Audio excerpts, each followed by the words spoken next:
यशोदा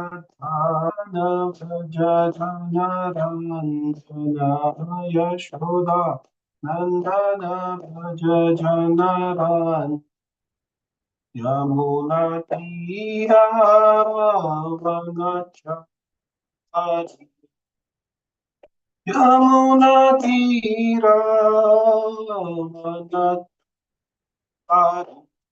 जय राधा माधव कुंज बिहारी जय राधा माधव कुंज बिहारी जय गोपीचंद वल्लभ गिरिवरधारी जय गोपीचंद वल्लभ गिरिवरधारी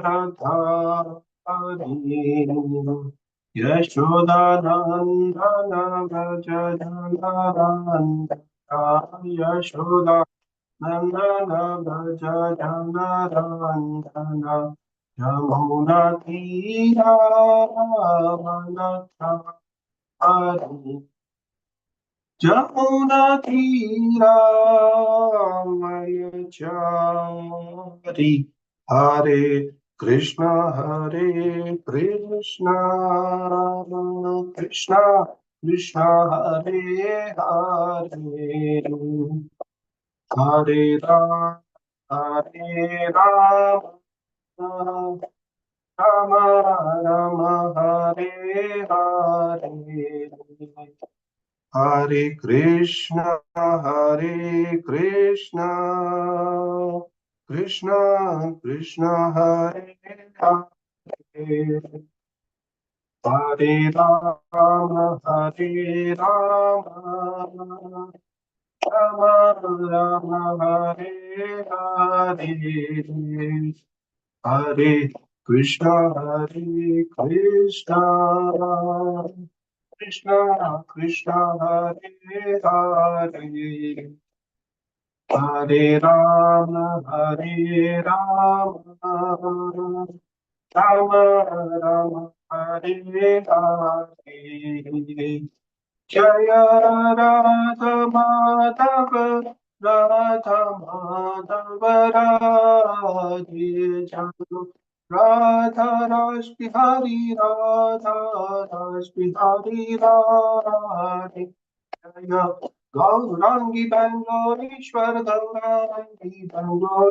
गौरांगी जय जगन्नाथ जय बलदेवा जय सुभद्रा जय सुदर्शन जय लक्ष्मी नरसिंह जय अनंत देव नरसिंह जय अनंत देव जय निताय चैतन्य जय निताय चैतन्य निताय चैतन्य जय निताय चैतन्य जय जय प्रभुपाद प्रभुपाद प्रभुपाद जय जय प्रभुपाद जय जय गुरुदेव गुरुदेव जय जय गुरुदेव निताय गौर हरि बोल हरि बोल हरि बोल निताय गौर हरि बोल। हरिनाम संकीर्तन महायज्ञ की जय। जय ओम विष्णुपाद परमहंस परिव्रजाचार्य अष्टोत्तर शत His Divine Grace अभय चरणारविंद भक्ति वेदांत स्वामी श्री प्रभुपाद की जय। जय ओम विष्णुपाद परमहंस परिव्रजाचार्य अष्टोत्तर शत His Divine Grace श्री भक्ति सिद्धांत सरस्वती गोस्वामी महाराज श्री प्रभुपाद की जय। अनंत कोटि वैष्णव वृंद की जय। नामाचार्य श्री हरिदास ठाकुर की जय। जय श्री रूप सनातन भट्ट रघुनाथ श्री जीव गोपाल भट्ट दास रघुनाथ छठ गोस्वामी प्रभु की जय।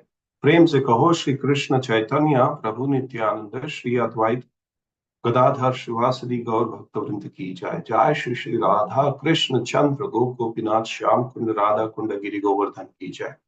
मथुरा वृंदावन धाम की जय। मायापुर नवदीप धाम की जय। श्री क्षेत्र श्री जगन्नाथपुरी धाम की जय।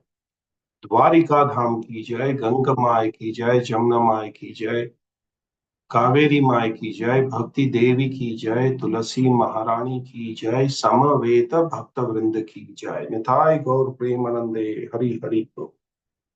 ग्रंथराज श्रीमद् भागवतम की जय।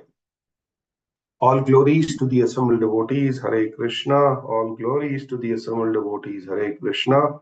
All glories to the assembled devotees, Hare Krishna. All glories and glories and glories to Shri Guru and Gauranga, Shri Prabhupada ki jai.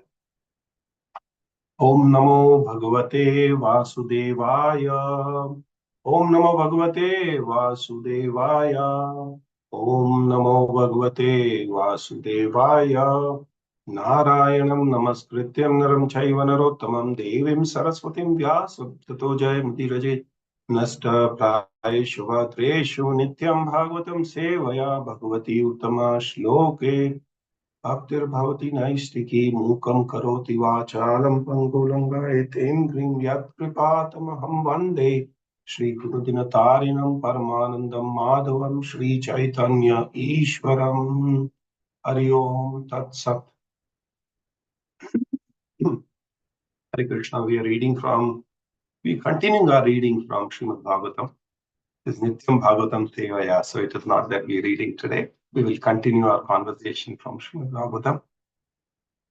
Today we will continue the shloka from Canto 4 of Srimad Bhagavatam, Chapter 3, and the shloka numbers that we're going to take as 5, 6, 7, and 8. Just display the shlokas.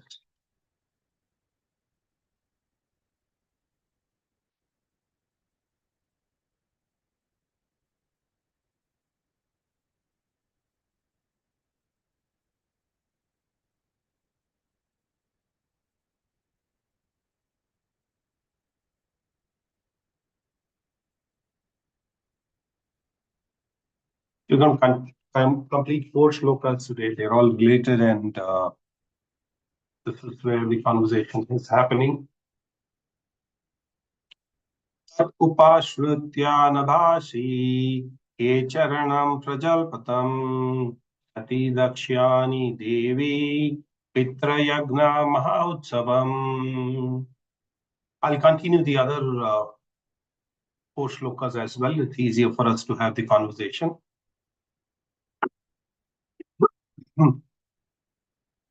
Rajanti sarvata digbhaya upadeva varastriya vimanayana shepresta nishkakanti suvasa drishva swanilaya payase lola akshid mritya kundalaya patim bhuta patim devam autsukya abhashita.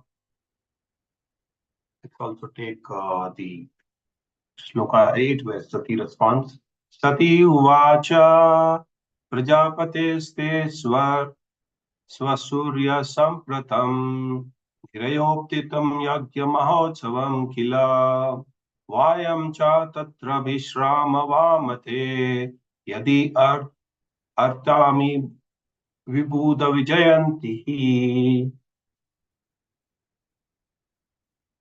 Word-to-word translation. Then, upashritya, hearing, nabhasi, in the sky, ke charanam, of those who are flying in the air, the Gandharvas,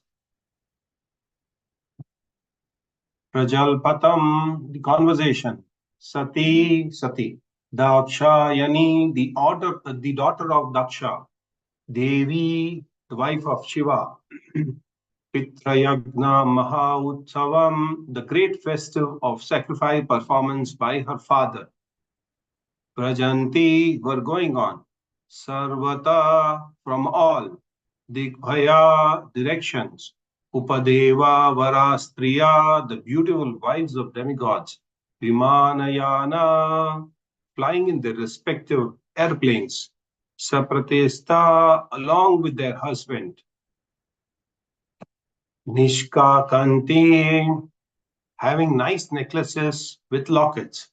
Suvasaha, dressed in fine clothing, Dristva, seeing Swanilaya Bhayase, near her residence, Lolakshi, having beautiful glittering eyes, Brastya Kundala, nice earrings, Patim, her husband, Bhuta Patim, the master of Bhutas, Devam, the demigods, Otsukyat, from great anxiety, Abhayabhasya, she spoke.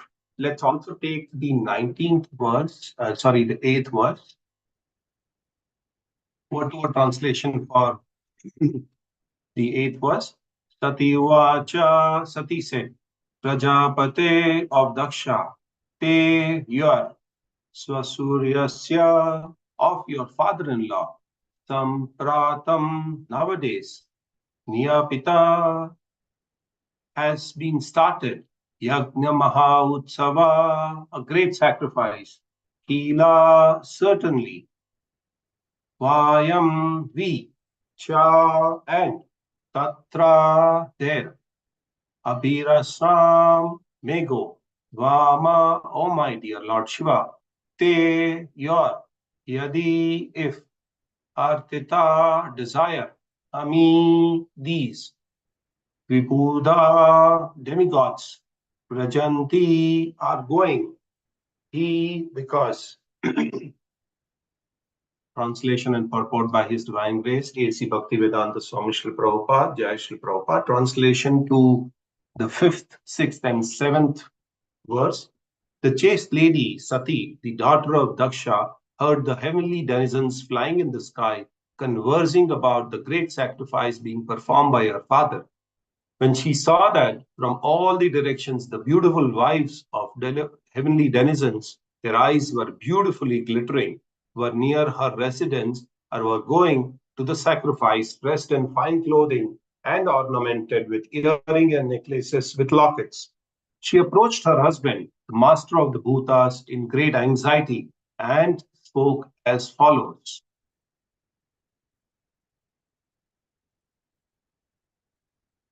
Purport to the 5th, 6th, and 7th verse by His Divine Grace A.C. Bhaktivedanta Swami Srila Prabhupada. It appears that the residence of Lord Shiva was not on this planet, but somewhere in the outer space.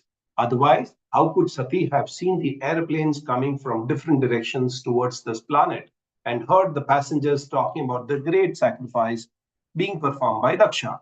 Sati is described here as Dakshayani because she was the daughter of Daksha. The mentioned Upadeva Vara refers to the inferior demigods like the Gandharvas, Kinnaras, Uragas, who are not exactly demigods, but between the demigods and human beings. They were also coming in the plains. The word Swanilaya Bhase indicates that they were passing right near her residential quarter. The dress and the bodily features of the wives of the heavenly denizens are very nicely described here. Their eye moved, their earrings and the other ornaments glittered and glared.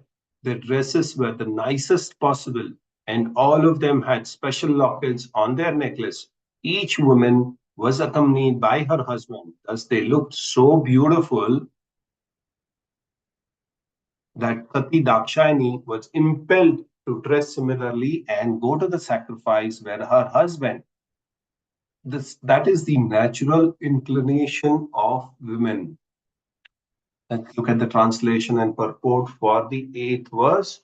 Sati said, my dear Lord Shiva, your father-in-law is now executing great sacrifices, and all the demigods, having been invited by them, are going there. If you desire, we may also go. Purport. Sati knew the tension between her father and her husband, but still she expressed to her husband, Lord Shiva, that since such sacrifices were going on at her father's house and so many demigods were going, she also desired to go, but she could not express her willingness directly. And so she told her husband that if he desired to go, then she could also accompany him. In other words, she submitted her desire very politely to her husband. Om Tat Sat Dasanti Bhaktivedanta Purport to Canto 4 of Srimad Bhagavatam, Chapter 3, text number 5 to 8. Om Timirandasya Jnananjana Shalakaya Chakshurunmilitam Yena Tasmai Shri Gurave Namah. Shri Chaitanya Manobhistam Stapitam Yena Bhutale Swayam Rupa Kadamayam Tadati Swapadantikam Vandeham Shri Guru Shri Yuta Padakamalam Shri Gurum Vaishnavam Cha Shri Rupam Sagrajatam Sahagana Raghunatam Vitam Tam Sajivam Sadvaitam Savadutam Parijana Saitam Krishna Chaitanya Devam Shri Radha Krishna Padan Sahagana Lalita Shri Vishakamitamscha He Krishna Karuna Sindhu Dinabandhu Jagatpate Gopesha Gopika Kanta Radha Kanta Namostute Tapta Kanchana Gaurangi Radhe Vrindavaneshwari Vrishabhanu Sute Devi Pranamami Hari Priye वाञ्छाकल्पतरुभ्यश्च कृपासिन्धुभ्य एव च पतितानां पावनेभ्यो वैष्णवेभ्यो नमो नमः नमो ॐ विष्णुपादाय कृष्णप्रेष्ठाय भूतले श्रीमते भक्तिवेदान्त स्वामिनिति नामिने नमस्ते सारस्वती देवे गौरवाणी प्रचारिणे निर्विशेष शून्यवादी पाश्चात्य देशतारिणे जय श्री कृष्ण चैतन्य प्रभु नित्यानंद श्री अद्वैत गदाधर शिवासादि गौर भक्त वृंदा हरे Krishna Krishna Krishna Hare Hare Hare Ram Ram Ram Hare Hare. Hare Krishna, we welcome all the devotees to this morning Srimad Bhagavatam Katha, which we are continuing from Canto 4. I thank the temple authorities for giving me this opportunity to express the views which are shared in Srimad Bhagavatam and allow me to speak today on the subject, which is also a very auspicious day. Today is Pandava Nirjala Ekadashi. So wishing all the devotees a wonderful and successful Pandava Nirjala Ekadashi. We will also speak about this Ekadashi a little bit at the end. And I seek the blessings of all the Vaishnavas, Acharyas, and all the devotees who are present here so that I can speak whatever is written in Srimad Bhagavatam. Thank you very much, Krishna. So here we are looking at the conversation that Mother Sati is having with Lord Shiva. In the previous chapter, we have seen Lord Shiva was insulted by Daksha, and Daksha felt that Shiva, being his son-in-law, should surrender unto him, or he is at a lower position than Daksha. But any Vaishnava, and especially Shiva, because Shiva is Vaishnavanam Yata Shambhu. He's the greatest of the Vaishnavas. The highest position that is given in Vaishnavas is to Lord Shiva. But then Daksha somehow did not agree to it. He because he was the Prajapati, he is the chief of the progenitors. And he felt that Shiva should respect him because when he entered the arena, Shiva did not get up and offer his obeisances. But there's a separate reason for he's not doing so. So let's discuss what happens after that. So what happens is Daksha curses Lord Shiva, but Lord Shiva then leaves from that arena quietly without making any conversation onto this. But his followers, Nandishvara and all of them, get annoyed, and there is curse and counter curse and curse and counter curse, which is going on, which was not a very pleasant environment for devotees. So, Srila Prabhupada always advises that Vaishnava Aparadh is the greatest enemy of devotees, greatest. If there is any other bigger devotee, then a bigger, enemy of devotees, it is only the Vaishnava Aparadh. So devotees should stay away, should be very, very careful, should be very, very compassionate in case if there is a dealing with the other devotees. We should not offend the devotees and you should not commit Vaishnava Aparadh. Srila Prabhupada also compares this Vaishnava Aparadh to the mad elephant. Mad elephant does not know what he is doing. He just goes around a beautiful garden, plucking the trees, plucking the flowers, plucking the fruits, and just throwing them. In Hindi, they call it as tahas nahas. He just destroys the beautiful garden which has been cultivated over so many days by the gardener, and he doesn't care for all of that. Likewise, for devotees, We have been nurturing our spiritual life for so many years, and this one small mistake of ours of Vaishnava Aparadh can actually destroy the complete spiritual life that the devotees have cultivated so far. So one needs to be very, very careful of uh, not committing any Vaishnava Aparadh. The easiest way of not committing Vaishnava Aparadh is to stay away from Prajalpa, is to stay away about talking about devotees, about their physical appearance, about their looks, about their activities, about their professional dealings, or about their spiritual life. We should never, never, ever discuss. Yes, in one area we should discuss about devotees is their great qualities. When we discuss about great qualities of devotees, we also tend to get their qualities. We tend to emulate them. We should not copy them. We should emulate them. For example, if there are devotees who are chanting nicely, we should take that inspiration and hear from them nicely, and also try to chant or imbibe those, habits in our life. There are a lot of devotees who are very particular that they read Srimad Bhagavatam incessantly, continuously, which is very, very nice. And we should learn from them, but we should never try to copy them. We should emulate them, saying that, yes, this is a good quality and I would like to learn from them. But never talk about any shortcomings or any things that they might have. That is for Krishna and the devotee. That is their problem. Why should we get involved into, as a third party, into their relationship? We should never make comments about any devotees or their qualities, or the so-called inferior qualities that we may feel. So that's one thing that the devotees have to really stay away from. And in today's conversation, as we see, there's another yajna which is conducted, which is planned, conducted by Daksha. We know after the last yajna, there was a lot of mess that was created around because he insulted Lord Shiva. And, then Lord Shiva left from that particular place. And there was a lot of chaos which was created. We've read all of them. We've discussed about them during our conversation of the last chapter. So here, Daksha decides to do another yajna, and there he invites everybody again. And this time, he does not invite Lord Shiva at all. Now, last time he had invited Lord Shiva and insulted him there. But this time, he decides not to invite Lord Shiva. Forget Lord Shiva, he does not even invite his own daughter, Sati, Dakshayani, because she's the daughter of Daksha. So she's also given that name of Dakshayani. So Sati is feeling very sad about it, and especially when you have a festivity happening in our own family member's house and Sati's father's house, she was feeling very sad. And on top of it, all the demigods, the Kinnaras, and all of them were passing through her house. And here also, it is nicely shown about the technological development. We feel that today we are most technologically developed. I can fly from India to US non-stop. I can fly from here to London non-stop. I can fly from here to Addis Ababa non-stop. These are very small achievements that the human mind can claim, or human beings can claim.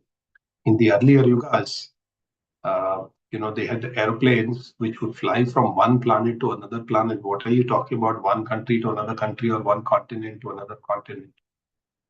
There it would fly from one planet to another planet. Kinnaras come from another planet. The demigods come from their own different planets.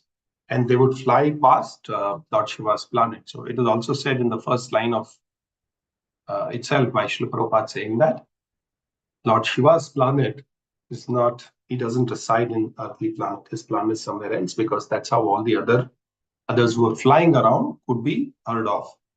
So here the conversation which is happening, or the tinkling of the piles and the necklace and the glittering of the earrings, all that is being heard and seen by Mother Sati. And she's inclined, because she cannot ask Lord Shiva directly that I want to go to my father's house. she indirectly says that if you propose, if you wish to go, I can come along with you. See, this is a nice way of putting it across by mothers, by Matajis, or, they don't put it to you straight. They don't tell you, I want to go to my father's house. They say, if you wish to go to my father's house, I can come along. But the intent is that I want to go to my father's house. It's not that I want you to go to your father-in-law's house. I want to go to my father's house. So indirectly, they say, would you like to go to your father-in-law's house? I can also accompany you. So here in the purport, Sri Prabhupada very nicely put it across. Let me read this purport. We will do the purport of 5, 6, and 7. And in the purport, Srila Prabhupada takes this liberty of saying that they are inferior demigods like Gandharvas, Kinnaras, and Uragas. And they are not actually demigods, but in between demigods and human beings. And the bodily features of the wives of the heavenly denizens are also very nicely described here. Their eyes moved, their earrings and the other ornaments glittered and glared. Their dresses were the nicest possible. Here in the material world, when we see something beautiful, we say, wow, human being created it. But you see the creation of the Lord, to whom we have to be thankful. He's created such a beautiful creation. He's created the aeroplanes without having an engine, which can just fly in the air and cross multiple planets. It can go from one planet to another planet. Not only that, the human beings and those, the beings in those planets are also very highly elevated. They're very well qualified. Their lifetime is very long. They look beautiful. They dress very nicely. If we see the example of Narada Muni, he had this blessing that he could travel anywhere in the world. He could travel from Bhuloka to Patal Loka, from Patal Loka to Vishnu Loka to Charana's Loka, Gadadharva's Loka. He can travel anywhere. Where do we compare about the progress that the human life has done in this material world of inventing or creating the aeroplanes which can travel from one city to another city, one country to another country, or one continent to another continent? They were much more advanced. Yeah. And Srila Prabhupada indirectly also tells that each woman here was accompanied by her husband. So it is very important in the Vedic system that the woman is always protected by the husbands. Here, accompanied is, attending the festivity, which is important. And also said that, a woman should never be left alone, should not be doing on their own. They should always be under the protection of men. When the child is born, girl child is born, she's under the protection of the father until she reaches the age of marriage. And when she's given in the marriage, the husband becomes the protector of the lady. And in the eventualities, if the husband leaves the body, the son becomes the protector of the mother. So in every step of life, we see that the women have to be protected. We are not talking about the freedom of the women. We are nowhere touching that point. We are only talking about protection of women, and they require protection. And that is why our Shastras say that women should always be under protection. Here also you see the women were accompanied by their husband. The women could go alone. There's a festival happening, no, but they would go with their husbands. And here, Dakshayani was also impelled to dress very nicely like the other women the other demigods who were dressed. And she wanted to go to the sacrifice with her husband. She did not want to go alone. That is the natural inclination of the women. And in the next verse, Sati also, Srila Prabhupada mentions that Sati knew the tension between her father and her husband, Daksha and Lord Shiva. But she still expressed to her husband that since the sacrifice was going on, it is nice because everybody is going, Would you also like to go? And Srila Prabhupada makes it very implicit in the purport, saying that, but she could not express her willingness directly. And so she told her husband that if he desired to go, then she could also accompany him. In other words, she submitted her desire very politely to her husband.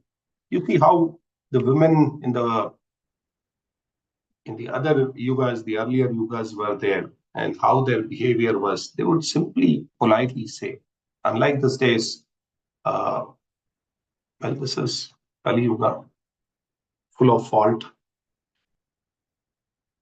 You will see women going without husbands. You will see women not even taking permission of their husband, forget about going along with them. She'll say, are you coming? You're not coming, I'm going. That's the way it is. But here, Lord Shiva is being asked by Mother Sati, saying that if you wish to go, I would also accompany you. So that's the whole conversation which is going around here. Mother Sati is wanting to go and attend this function, but Lord Shiva, because of the tension and the pride of Daksha, there is a lot of stress on the daughter. Now, how are we going to perform our devotional service? Just by chanting Hare Krishna, that's the best thing one can do. And this is the only thing which can take us back home, back to Godhead. Chanting is not just the activity on its own. The mood with which we chant is also very important. We are actually asking for pleasing Krishna, or are we asking to get something in return? So the mood varies. When you want something, then the mood is different. And when you are pleasing, the mood is something different. If we fully surrender to Krishna, we are in pure, unalloyed devotional service. And if you're chanting in that mood, do we forget our sleeping? Do we forget our eating?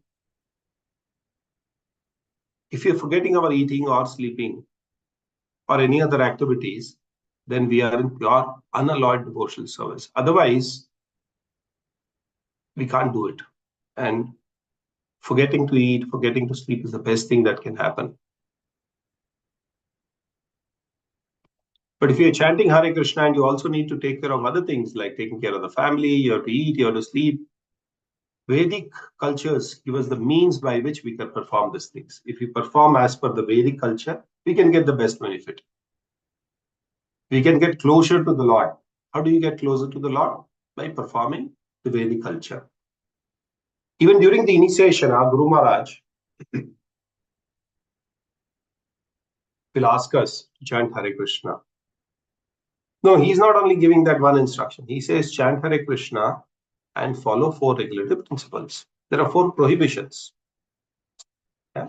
The 4 prohibitions are no meat eating, no intoxication, no gambling, and no illicit sex.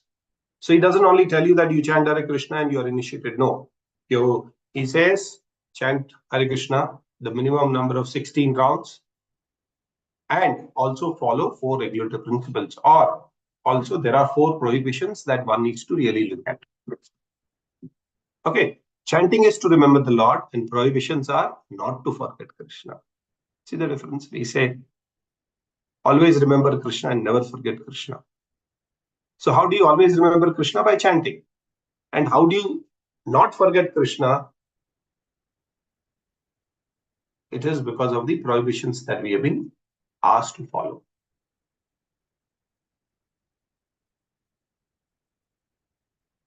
What do the denizens of the holy places also do? All the people who live in the holy places also do the same thing. We have to be confident that what we are doing and then request the others to follow. We should know what culture we should follow. And Srila Prabhupada's books are giving everything. Yeah. I would like to narrate a very nice pastime by Devi Shakti Mataji, who I was hearing her conversation recently. And Mataji said Srila Prabhupada had given the instructions to her to chant Hare Krishna 24 hours a day.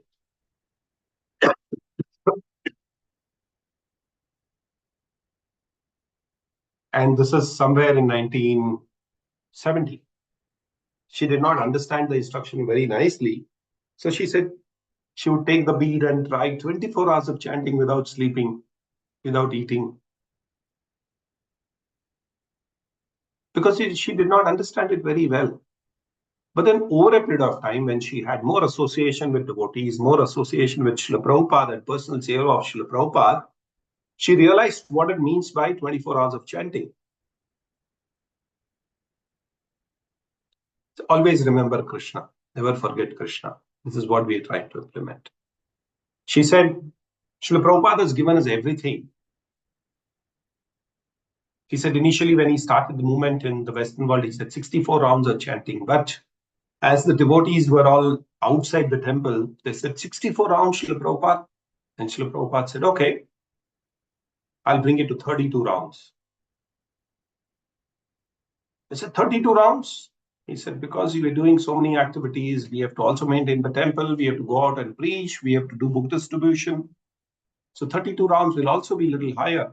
So then Srila Prabhupada said, okay, 16 rounds and nothing below 16 rounds. So that is our standard now. We don't chant, our prescribed rounds is minimum of 16 rounds. And we can chant many more. So Devi Shakti Mataji was telling that, it doesn't mean that you have to be having the beads in your hand 24 hours. If you're cooking for Krishna at the temple or at home, that is also Harinam, that is also chanting. If you're doing daily service, that's also chanting. If you're on a book distribution marathon, that's also chanting. If you're reading Srila Prabhupada's books, that's also chanting. If you're preaching, that is also chanting. So if one is always thinking of Krishna in all the activities that we do, that is Kirtaniya Sadahari. 24 hours continuously. Yeah. So Srila Prabhupada's books have given us everything. That is what I was trying to imply here. You read Srila Prabhupada's books and everything is actually good. Now about the festivals, the ladies get ready very well, accompanied by their husband. It is for the pleasure of the Lord. It is not for the pleasure of their husband or for their own pleasure. The closer we come to the way the acharyas describe, we come closer to the Lord. And that is the difference between never forget Krishna and always remember Krishna. Now let's take one example of cooking. You cook something you like and offer it to Lord with devotional service. What is the result? You have done something because you like it. It's not that what Krishna likes. Have you ever thought that, can I cook something which Krishna likes? But these things are all given by the acharyas. If you refer the books, then they will tell you what needs to be done, how it needs to be done. But we do it for our pleasure, saying that I want to eat nice malpua, so I make nice malpua and offer it to Lord and then take it as prasadam, which is, at least to some level, it is good rather than just eating the bhoga or making malpua for myself. I like malpua, I make malpua and directly eat. That's the worst thing that can happen, eating bhoga without offering or without, showing respects to Krishna for whatever he has provided. On the contrary, if we cook something that Krishna likes and offer it to him and then honor it, that's the best thing to happen. Say, Krishna, I am cooking because I love you. Do you like it? Or would you like the most? Or what does Radharani cook for you? What does the other, wonderful associates of Krishna cook for you? And then we look at the books and of acharyas. And then we decide. Now, there's another very nice story of something called Radhabhav Kachori. Yeah. There are 3 deities, 3 temples installed by or established by Ramchandra Prabhu. One of the 3 temples, there's this temple where there's a wonderful devotee who would cook for the Lord and offer this kachoris. And these are called Radha Bhav kachoris. So you cook for the Lord something that the Lord likes rather than cooking something that you want to eat. If we want to make something for Krishna, which we want to eat, more than what is Krishna's like, we buy as per the Shastras the ingredients. And throughout the activity, it is easier to remember Krishna as we are doing it for Krishna. It is not only offering the results of Krishna, offering the results to Krishna. It is referring to the whole set of activities that we are doing for serving Krishna. What is the secret of how to remember Krishna? Always. The easiest is to surrender to the Lord. And when we surrender to the Lord, we also surrender to the Guru. When we have faith in something, that is why we surrender. Based on our faith, we surrender to the person. So we have faith in our own gurus, we surrender to them, and we surrender to Krishna.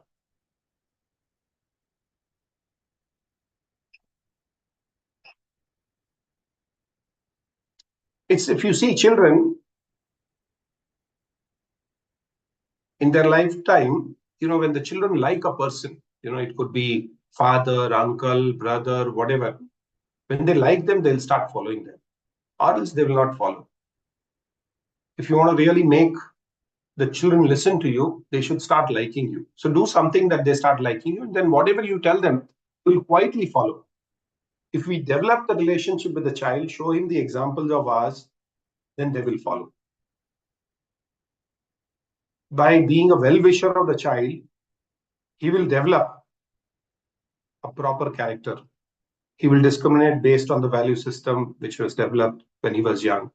And this is all possible before 16 years of age. We can develop these values. And after that, it's very difficult. And he'll have to be putting in conscious efforts after 16 years to change something. Values are how it is going to be, how the child is going to be behaving in certain situations. Like wearing a dhoti and a chadar, going for the festival, attending the kirtan, attending the festival, doing some seva, offering something to the Lord on big festival days. The mood is festive. But if we give them enough time and enough attention, they will cultivate the values that we want them to. Children will not have time for us at a later date when we don't have time for the children in the initial days. It is you reap how you sow. So if you start giving time to children, they will develop Krishna consciousness. They will also give you time at a later date when you need them the most. And how to develop the values? It is only by culture. And by developing the values, you bring them closer to Krishna. We can only do so much. We can develop proper character and proper values in our children. Then they will have a very strong basis to continue to develop and maintain the devotional service. At a later date in their life, they will always come back. You may think that, they are not practicing bhakti, they are not practicing Krishna consciousness. But if you give them a solid background, if you give them a solid foundation, then they will practice somehow or the other. Having knowledge does not bring you anywhere. It is how it is used and how the realization comes into it. And how the realization comes into it to connect everything to Krishna. Any subject we can find a connection with Krishna. There cannot be attaining perfection without the connection that we may have. Raising up a child is by realizing Krishna. It's not too austere. For mothers, yes, it may be a little austere. But otherwise, if we have to give them this bhakti, it is very easy for children to pick it up from us. So we should give bhakti to our children, bring their characters up. Likewise, here also you see the character of Mother Sati was very, very clear. She's not directly telling Lord Shiva, saying that you've had a problem with my father.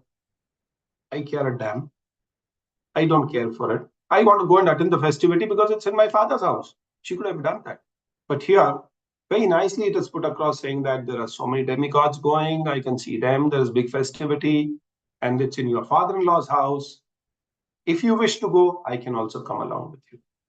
So that's the cultural difference that we see in bringing up children nicely. So this is the conversation. We will continue the conversation as we see what Lord Shiva replies and then what Mother Sati does. I would not want to reveal the future verses. I would want you to attend them for your own benefit and for our own benefit so that we can hear them as we move forward. In the meantime, today I thought there's some opportunity that we could discuss on Pandav Nirjala Ekadashi, which we are following today. And His Holiness Giriraj Swami Maharaj has nicely,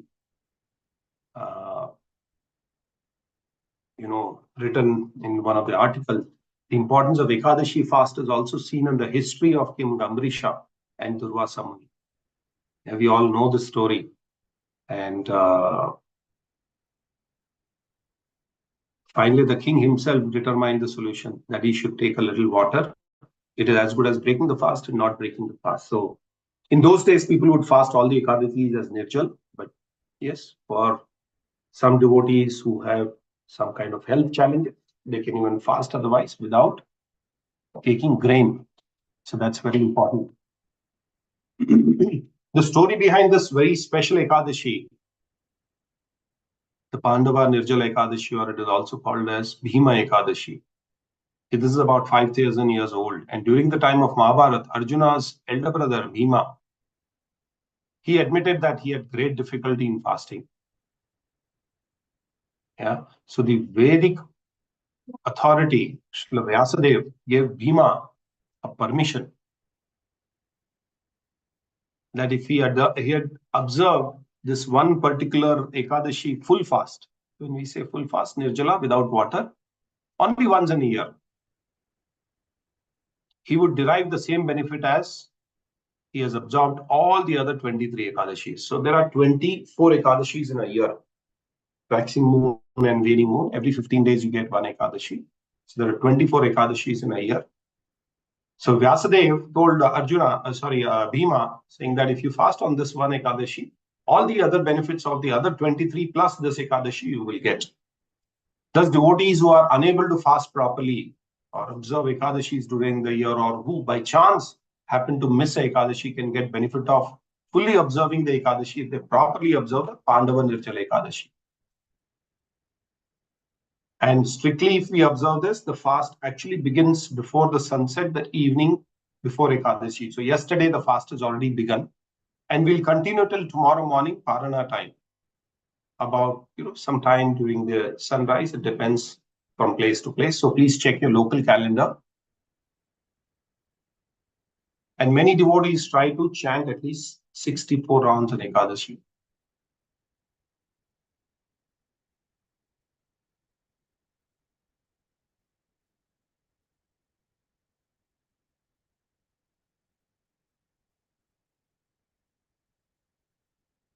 So this is a very important Ekadashi, and devotees should try and follow this to whatever extent, depending on their health condition and their sevas, which is very, very important.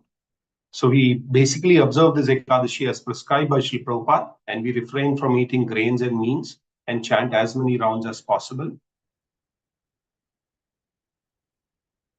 Every Ekadashi within the Iskcon group is not followed as Nirjala Ekadashi. Devotees have a lot of services. But on Pandava Nirjala Ekadashi, it is recommended, if it is possible, you can try doing it. And they also devotees try to do a lot of seva, personal seva to the Lord, like book distribution, prasadam distribution, non-grain prasadam distribution, spiritual reading of Srimad Bhagavatam, Bhagavad Gita, and continue their service to Chaitanya Mahaprabhu's mission with a lot of enthusiasm and inspiration. That is what is advised on this Ekadashi day.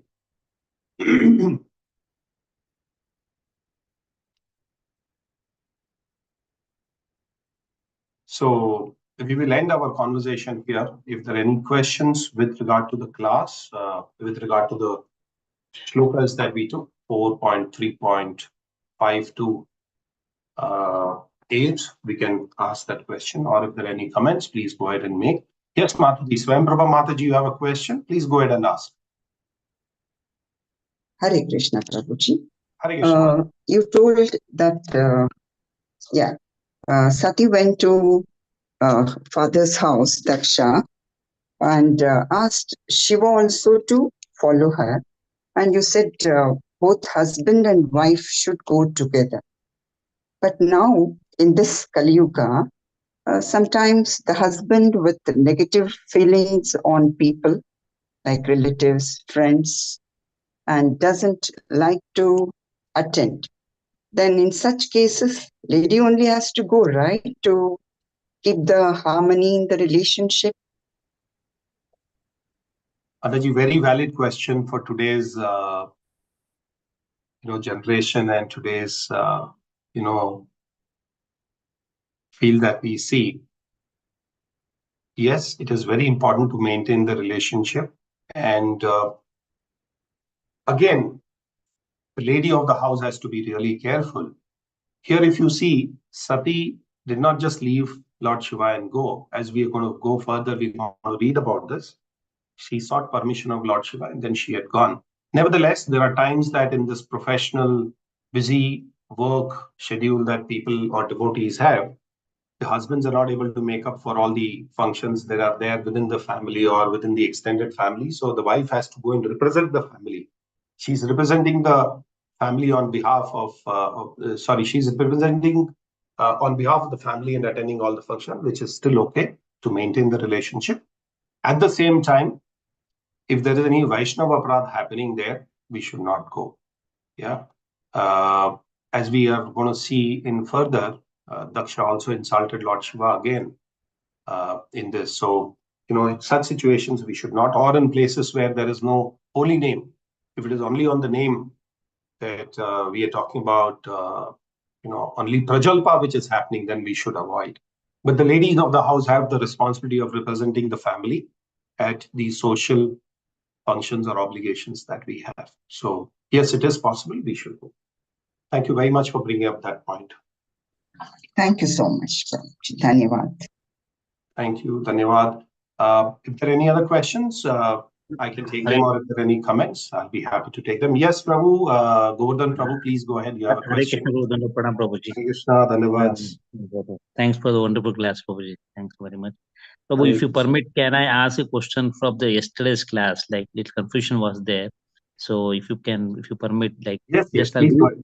I will answer it to the best of my capability. I'm sure Krishna Kishore Prabhu would have been the right person to answer, because I know, but yesterday deliberated on yesterday's subject, but I'll try. Please go ahead. But Prabhu, yesterday, like in the purport, Srila Prabhupada said, like, Daksha, being puffed up with his power, wanted to deprive Lord Brahma and Lord Shiva in participation in the sacrifices. But that is not the Prabhu. Vishnu wants his followers to be satisfied first. And further it is said that all sacrifices are intended to pacify Lord Vishnu. But Lord Vishnu includes all his devotees, Brahma, Lord Shiva, and other demigods. All are obedient servants of Lord Vishnu. Therefore, Lord Vishnu is never satisfied without them. But Daksha, being puffed up with his power, wanted to deprive Lord Brahma and Lord Shiva in participation in the sacrifice. And in the sacrifice, understanding that if one satisfies Vishnu, it is not necessary to satisfy his followers. But this is not the process. That is mentioned in the purport. So there is confusion, Prabhuji. Like as we normally we pray to Krishna, and when we pray to Krishna, we understand that we are serving all other demigods. That's right. We're very much right. But here in the purport, as Prabhupada is saying, so how do we understand this, Prabhuji? Please. Okay, Prabhu, very rightly you said, and whatever is given by Srila Prabhupada is the right thing to understand also. We don't have to, the example is multiple times given by Srila Prabhupada, saying that if you want to nourish a tree, you can't go and flower every twig, every flower, or every leaf, or every branch of the tree. If you pour water to the base, the root of the tree will nourish and you will get whatever is required from them. So if we worship Lord Vishnu, we don't have to do demigod worship, we don't have to do Devata worship. They're all a part and parcel of Krishna at the end of the day. They have all been there to support, run this Srishti, the creation by Lord. Lord Varuna is taking care of a department. Likewise, Kubera is taking care of a department. So they're all assisting in having a perfect matching in this world and in this material creation. So we should only worship Lord Vishnu. At the same time, it is very important one should understand that we should never disrespect anybody. Forget about demigods. It is not disrespecting demigods. We should not even, I heard this from a very senior devotee, and this has stuck to my mind. Forget about the, disrespecting demigod. We should not even disrespect a small ant. This is what this Prabhu had told me so many years back. So our respect should continue for everybody, whoever it is. At the same time, our focus of worship should be Lord Vishnu only. And whatever is Lord offered to Lord Vishnu, it is given to everybody. Even at the yagnas that we really create. Now, on the contrary, here where we see Daksha is offering the yagya, it was not meant, though it may be meant for Lord Vishnu, but it was not intended in the right direction. And that is where he did not want his devotees of Lord Vishnu, like Lord Brahma or Lord Shiva, to be a part of it. So that is the reason it is said by Srila Prabhupada that he was puffed up. He did not realize the position of Brahma and Lord Shiva as the greatest of the Vaishnavas. And that's where he committed an offense, and he did not want them to be there. So very important for devotees to understand is that yes, everything is offered to Krishna, everything should be offered to Krishna, all the oblations have to go to Krishna. But at the same time, I do not demean anybody else. I do not demean demigods, I do not demean any Vaishnavas, I do not commit any offenses at the lotus feet of any Vaishnavas. This is the understanding as devotees that we should take. Hope that clarifies your doubt, Govardhan Prabhu. Yes, Prabhu, yes. Thank you very much, Prabhu. Only thing is little like in the purport further it said Vishnu wants his followers to be satisfied first. Lord says the worship of my devotee is better than worship of me. So little confusion was there. Like yes, of course, as you say, the root when we serve the root, we are serving the whole tree. But here in the purport, as Prabhupada says, but devotees should that my Vishnu's devotees should be worshipped also. The worship of my devotees is better than worship of me. That Lord Krishna says, Mat Bhakta Pujabai Adika, something like this. So, yes, as you rightly said, we have to respect our. We should worship. We should not worship Prabhu. Is it right? We should not. We should not worship. We should not worship. Because worshipping demigod is for a particular reason. So if I start worshipping Kuber, that means I am looking at some wealth. Yes. Yeah. Likewise, so if the father can give me everything, why should I go to the subordinates of my father for asking one thing? It is also said that the thirst can be quenched by a big reservoir. Then why should we go to small wells? Yeah, you can go to one place and everything is fulfilled. You can your thirst can be quenched. So that is why it is said that we should worship Lord Vishnu only and nobody else. At the same time, as I said, we should never disrespect anybody else because they also have their position and they're actually senior to us. They are our Vaishnavas. They are our role models. So we should never disrespect them.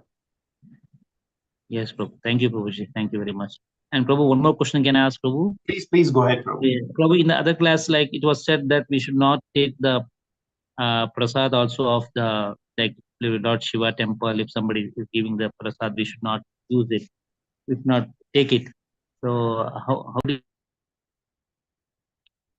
Prabhu, the understanding that is given to us is if you look at Sridham Jagannath Puri,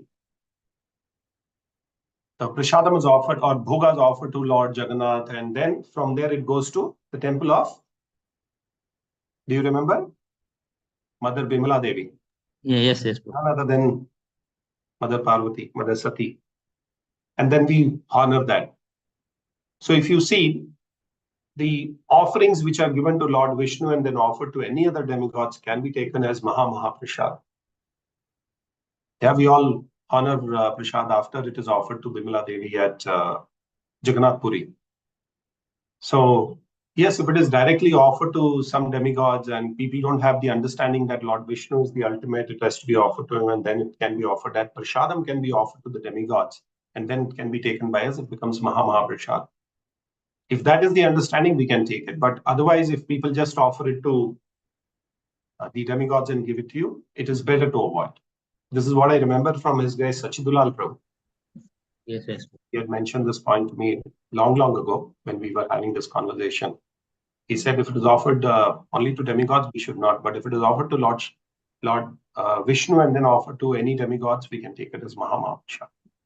So if you go to some Shiva temple and some, if they offer some prasad there, should we take it or no? How do we do it? Better to avoid. Better to If avoid. their understanding is that Lord Shiva is Supreme Personality of Godhead, it is better to avoid. Okay, okay. If their understanding is saying that Vishnu is the Supreme Personality of Godhead, then we can. Okay. I hope that clarifies your point, Prabhu. Yeah, okay. Yes, Prabhu. Thank you very much, Prabhu. I took a lot Thank you of very time. much. Thank you for your Thank participation. Really appreciate everybody's patience. Wishing you all a very happy Pandav Nirjal Ekadashi. May the Lord grant you with all his blessings for progress in bhakti on this wonderful auspicious day. Thank you very much for giving us your time and patient hearing. Grantraj Srimad Bhagavatam ki jai, Shri Prabhupada ki jai, Nathai Gaur Premanande, Hari Hari Bol.